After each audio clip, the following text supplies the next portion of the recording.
Hey guys, what's up? Welcome back to my YouTube channel. Hope y'all enjoyed the most recent videos I've had, and I hope y'all enjoy this video.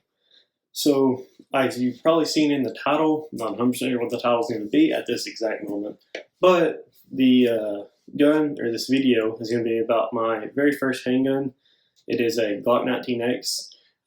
It's going to be more of an overview instead of a review, because I don't have my true thoughts on this gun yet. I do really love the gun so far, but I want to get a few more rounds through it, probably another 500 to 1,000 rounds through it, and then I will give you my initial review, what I think, and things like that. But I'm going to kind of give you an overview of the gun and why I decided this was going to be my concealed carry gun, and we'll go from there. First off, I'm going to clear it, show y'all that it's not loaded. There is no ammo in this magazine, and there's nothing in the chamber. Y'all probably can't see it, but I hope y'all can. So, with all that being said, we're going to talk a little bit about where the Glock 19x came from. A lot of people know, it's pretty common knowledge, but for those of you that don't, we're going to do a rundown. The Glock 19x came from the, let's see, what exactly? Modular Handgun System Competition. This is a competition put on the military as essentially like a trial for different manufacturers to produce a gun to go on contract with the military with. The service weapon prior to this was the M9, and prior to that was the Colt 1911. And as there's every several years, they do a competition to get the next handgun. Unfortunately, the Glock 19x did not win, but the SIG P320, M17, and M18 did win. So, with that being said, a few of the things that the military wanted was a gun that was more accurate, a gun that was a compact, and a gun that was full size. You could either make two guns, you can make one gun, however you kind of wanted to do it. Glock did it in one gun, and one of the only differences in between this commercial model and the actual military model that they did was the thumb safety on the Glock 19x. In the military, the thumb safety was on there for their commercial. Since Glock is not known for having thumb safeties, they took that off of this. So I am personally a fan of that because, like I said, I use it for my concealed carry. The idea of having a safety on my concealed carry, I don't really like that thought because I don't want to have something else to think about. So we'll just kind of get into an overview of the gun and go from there. So obviously, as you can tell, it is tan or coyote brown, as I believe Magpul says, as it's widely considered on the internet, peanut butter. So it's one of those things, it's kind of a comical thing. People call it peanut butter because it is more of a peanut butter color than it is flat dark earth or burnt bronze, in my opinion. So a few of the things about the gun itself: you do get a 17 round capacity and a flush fit mag. This mag is a +2 extension, so you would get a 19 round capacity +1 in the chamber. So that is very nice. Anytime you're in that concealed carry situation, the more ammo the better. Hopefully you don't ever have to need it, but you always want to be prepared. So the gun has, since it is based off a Gen 5 model, it doesn't have any finger grooves. I'm personally a really big fan of that. I do not like finger grooves on my pistols, and that has honestly steered me away from any of the older Gen 3 and Gen 4 models. But that's just a personal preference, and a lot of people do like the finger grooves, so you just kind of have to do what you wish.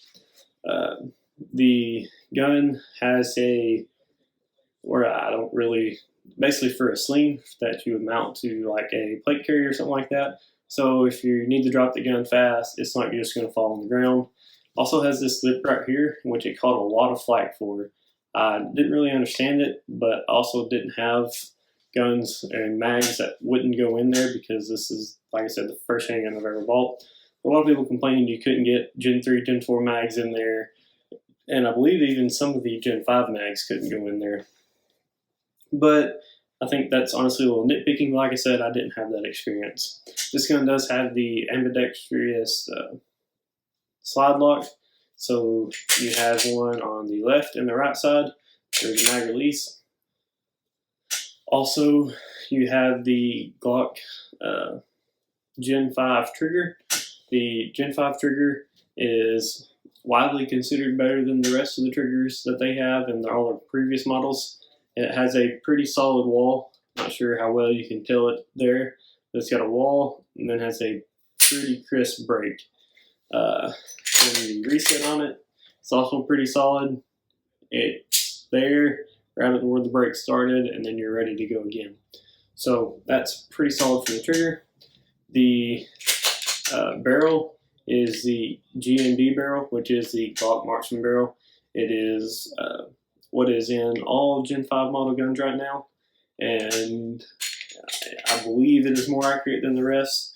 Up to, it's not going to be a super considerable difference, but I believe somebody who is probably a lot better than me at shooting can probably tell a difference in it. The other thing this gun comes with is the night sights. These are the Glock night sights. They are tritium, and that is really nice because that's one less thing I had to replace on these, considering it is going to be my concealed. One thing I almost forgot is the ambidextrous magazine release. So you have it on the right side, but for left-handed people, it is, you can get it to go on the right side, which is pretty ideal for people that are left-handed. So that obviously doesn't affect me that much, but it is pretty important for other people. One thing that, like I said earlier, kind of mentioned earlier, the gun does come with 3 mags in the box. So you have the box, you have your lock that all guns are required to come with, and you have your cleaning rod. So it also comes with the another +2 extended magazine, as well as a flush mag. These are loaded because I normally do keep this gun loaded on a regular basis. The gun also does come with grips to go on the back that you can interchange. I have the others, but they're not easily accessible to me at this exact moment. So I'll just kind of show you the one I used. It comes with 4 different ones. I personally use this one because it has more of a beaver tail, so you don't get any slide bite. And it is not as thick as the other one that has the beaver tail. So it's nice for actually getting the feel in the gun, at least in my opinion anyways. So that's about it for the gun. So far we'll do the main reasons I decided to go with this gun is the reliability and the extra grip on the gun. I'm personally a bigger guy. I can carry any gun and conceal it pretty easily. I don't have any issues concealing guns. So I wanted something that had the ammo capacity, and I wanted something that might be considered compact. So this was ultimately the kind of the gun that I just fell in love with. This gun feels amazing in my hand, and that's a big thing for me, just being able to feel a gun, and if I like it, then I'm probably going to go with it. I know that's a very simple and mundane answer, but at the store I work at, I always tell people don't buy a gun unless it's comfortable for you.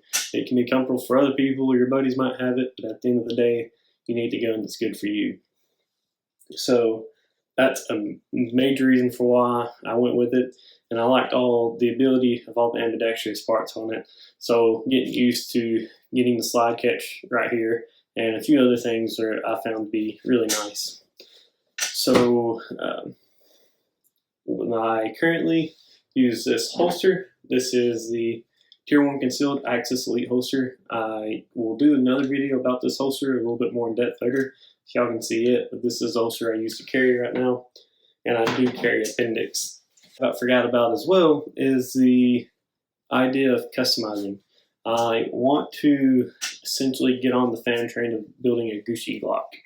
I really was thinking about doing that with this gun, but I don't know if I 100% want to. This is my carry gun, like I said, and I kind of want to keep it plain. So I've thought about either going with the 45 MOS platform or buying a 19x and sending it off and getting the slide milled, getting RMR on there, getting the front slide serrations, or not front slide serrations, but getting the front slide milled, and maybe getting a stippling on the frame, a few other things like that, just to kind of customize it and just have fun with it. But I'm not 100% sure if I want to do that with this gun yet. So leave a comment as to what y'all think y'all should do. What would y'all do? Would y'all do it to this gun? would I be better off to do it for a different gun? But definitely let me know, because that's something that I've been battling in my head for about 2 or 3 weeks now. So what I want to do with that. And last but not least, so this hoodie that I've had this entire video, this is actually a merch from another YouTuber that I watch consistently, and actually had a pretty considerable inspiration for me starting my channel. It's a guy named Elliot Delp and the TSO guys, so Take Someone Outdoors. Marlon Hunter and Elliot do a lot of podcasts, a lot of things like that. I really appreciate watching their videos and the inspiration they had for me. But their merch is pretty solid. I actually really like this sweatshirt. It's actually a lot thicker and a lot warmer than I expected it to do. I'm honestly about burning up right now because it is a little hot for this sweatshirt. But I wanted to make an appearance on the video.